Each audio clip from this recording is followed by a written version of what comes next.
s'est engagé dans un contrat local d'initiative climat. Depuis 2007, nous étions en CLIC 1, donc première phase du contrat local d'initiative climat, avec surtout un temps de sensibilisation. Et puis, bien, depuis 2011, nous sommes en partenariat avec l'ADEME et la région en CLIC 2.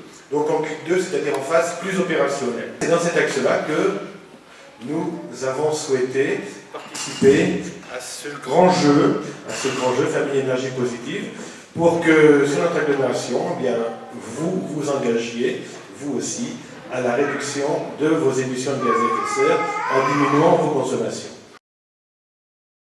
Les familles ont pour objectif d'appliquer un certain nombre d'éco-gestes, éco-gestes vraiment qui sont liés donc à l'adaptation des comportements et qui ne font pas forcément trait à des investissements type isolation, type changement de chaudière.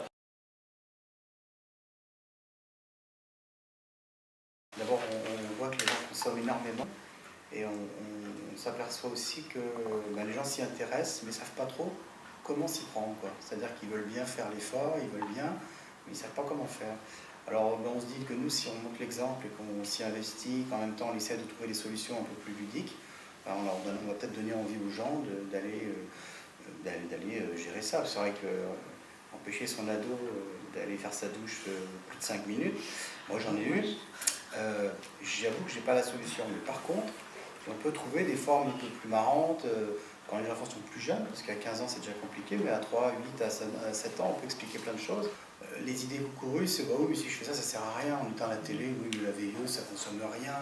Alors il y a déjà plein d'idées reçues qui sont fausses, d'autres qui sont justes, mais beaucoup qui sont fausses. On essaie de rétablir en apprenant nous aussi, parce que nous on ne sait pas forcément, en faisant le relais en fin de compte et en relayant un petit peu des choses qui sont vraies, des choses qui sont totalement fausses. Voilà. Échanger avec les autres sur les idées que les uns et les autres peuvent avoir sur la réduction des consommations d'énergie.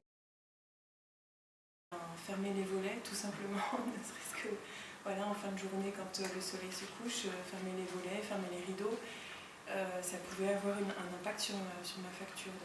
Éteindre la lumière quand on sort d'une pièce. Le sport favori à la maison, c'est la chasse aux veilles, aux appareils électriques en veille.